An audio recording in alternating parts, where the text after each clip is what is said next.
সুপ্রিয় viewers, bike blog নয়নের পক্ষ থেকে দেশের এবং সকল প্রবাসী ভাইদেরকে জানাচ্ছি আন্তরিক শুভেচ্ছা ও অভিনন্দন। আবারও চলে আসছি আপনাদের মাঝে খুব গুরুত্বপূর্ণ একটি ভিডিও নিয়ে। আজকের ভিডিওতে থাকবে আপনার বাইকের স্পট প্লাগ কালো হয়ে যায়, আপনার বাইকের মধ্যে টুটল যখন দেন তখন একজস্ট দিয়ে কালো ধোঁয়া বের হয়, সেক্ষেত্রে আপনি কি করবেন, কোন কাজগুলি আপনার করতে হবে। তো চলুন দেখে আসি আজকের ভিডিও।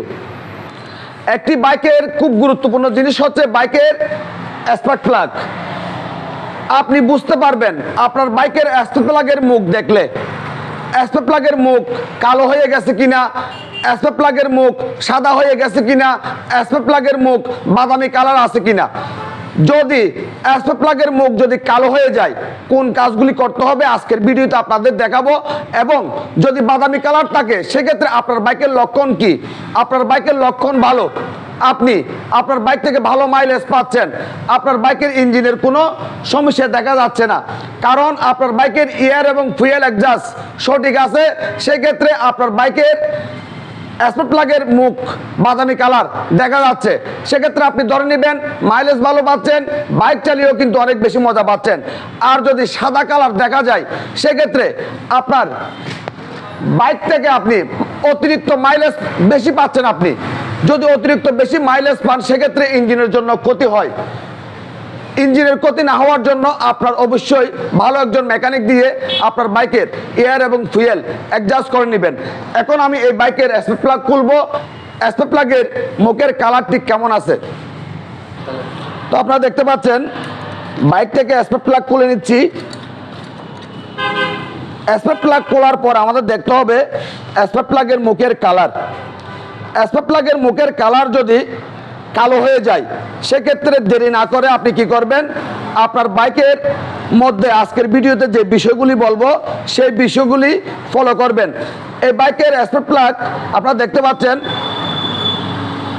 বাদামি কালার হয়ে উঠতেছে। বাইকটা আমরা আজকে সার্ভিস করছি, তো সার্ভিস করার পর আমরা বাইকটি একটু টেস্ট ড্রাইভ দিয়ে আসছি।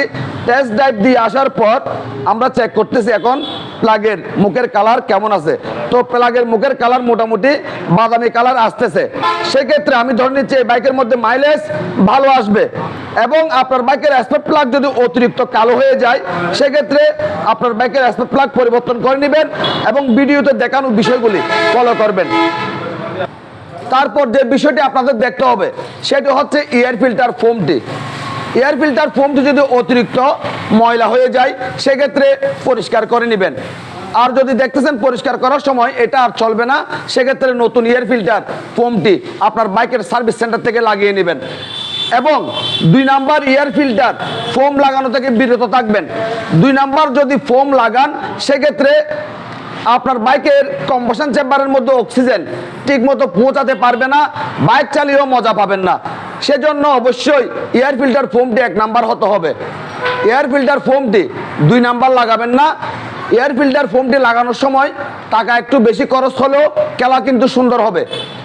এরপর আপনাদের যে বিষয়টি দেখতে হবে সেটি হচ্ছে আপনার বাইকের টেপিট। আপনার বাইকের টেপিট যদি অতিরিক্ত টাইট থাকে সেক্ষেত্রে একজস্ট দিয়ে কালো ধোঁয়া বের হবে এবং মাইলেজ ড্রপ করবে এবং আপনার বাইকের স্পার্ক প্লাগ কালো হয়ে যাবে। আপনার বাইকের টেপিট সঠিক নিয়মে অ্যাডজাস্ট করবেন ফিলার গ্যাস দিয়ে। ইনটেক বাল্বের মাপ রাখবেন 0.05 mm আর এক্সজস্ট বাল্বের মাপ রাখবেন 0.10 mm। সেক্ষেত্রে আপনার বাইকের স্পার্ক প্লাগ আর কালো হবে না, বাইক থেকে অনেক বেশি মাইলেজ পাবেন, এক্সজস্ট দিয়ে কালো ধোঁয়া বাইর হবে না। এখন আপনাদের যে কাজটি করতে হবে সেটি হচ্ছে কার্বোরেটর টুইনিং। অবশ্যই আপনার বাইকের এয়ার এবং ফুয়েল সঠিক অ্যাডজাস্ট থাকতে হবে। অতিরিক্ত ফুয়েল সাপ্লাই হলেও, অতিরিক্ত বাতাস সাপ্লাই হলেও বা কম বেশি হচ্ছে সেক্ষেত্রেও আপনার বাইকের স্পার্ক প্লাগ কালো হয়ে যাবে, মাইলেজ ড্রপ করবে, বাইক চালিয়ে শান্তি পাবেন না। সেজন্য আপনাদের কি করতে হবে, কার্বোরেটর টুইনিং করতে হবে। কার্বোরেটর টুইনিং আপনারা কিভাবে করবেন, আপনারা দেখতে পাচ্ছেন বাইকের কার্বোরেটর, এটা হচ্ছে বিসিএস স্প্রুক আর এটা হচ্ছে আইডল স্প্রুক। আপনাদের কি করতে হবে, বিসিএস স্প্রুক আস্তে আস্তে সম্পূর্ণ টাইট করে নিতে হবে। আপনারা দেখতে পাচ্ছেন আমরা আস্তে আস্তে বিসিএস স্প্রুক সম্পূর্ণ টাইট করে নিলাম। বিসিএস স্প্রুক আস্তে আস্তে সম্পূর্ণ টাইট করার পর আমাদের কি করতে হবে, এই হাফ, এই 1, এই 1.5 ফেস দেড় পেসে রাখার পর আমাদের বাইকটি চালাতে হবে। চালানোর সময় কোনো সমস্যা মনে হচ্ছে কিনা, যদি দেখতেছেন বাইকের পিক আপ ছেড়ে দিচ্ছে, ধাক্কা মারতেছে, এরকম সমস্যা মনে হচ্ছে, সেক্ষেত্রে আপনাদের কি করতে হবে, 2 পেসের মধ্যে নিয়ে যেতে হবে। আর যদি কোনো ধাক্কা ধাক্কি না থাকে সেক্ষেত্রে দেড় পেসের মধ্যে রাখতে পারবেন, মাইলেজটা ভালো পাবেন এবং স্পট প্লাগ আর কালো হবে না। যদি ধাক্কা ধাক্কি করে সেক্ষেত্রে 2 পেসের মধ্যে রাখবেন, চালিয়ে দেখবেন কোনো সমস্যা আছে কিনা। যদি কোনো সমস্যা না থাকে সেক্ষেত্রে 2 পেসের মধ্যে রাখতে পারবেন। আর যদি সমস্যা মনে হয় সেক্ষেত্রে আপনারা কি করবেন, RFS করে দিবেন। RFS করে বাইকটি চালিয়ে দেখবেন কোনো সমস্যা আছে কিনা। 3টা সেটিং, দেড় পেস, 2 পেস, RFS, এই 3টা সেটিং করবেন। যে কোনো একটা সেটিং এর মধ্যে আপনার বাইকের স্পট প্লাগের মুখ একদম বাদামি কালার থাকবে, বাইক থেকে অনেক বেশি মাইলেজ পাবেন এবং বাইক চালিয়ে অনেক বেশি শান্তি পাবেন। বাইকের স্পট প্লাগের মুখের কালার যদি কালো হয়ে যায়, এই 4টি কাজ করবেন। এই 4টি কাজ যদি আপনি ভালো মেকানিক দিয়ে যদি করাতে পারেন, স্পট প্লাগের মুখ থাকবে একদম বাদামি কালার, বাইক থেকে অনেক বেশি মাইলেজ পাবেন এবং বাইক চালিয়ে অনেক বেশি শান্তি পাবেন। আপনাদের যদি আমার আজকের ভিডিও যদি ভালো লেগে থাকে, লাইক করবেন, কমেন্ট করবেন এবং বেশি বেশি করে শেয়ার করে দিবেন। আর আমাদের এই ছোট্ট পরিবারটি সামনের দিকে এগিয়ে যাওয়ার জন্য সুযোগ করে দিবেন। সবাইকে অনেক অনেক ধন্যবাদ জানিয়ে আজকের মতো বিদায় নিলাম।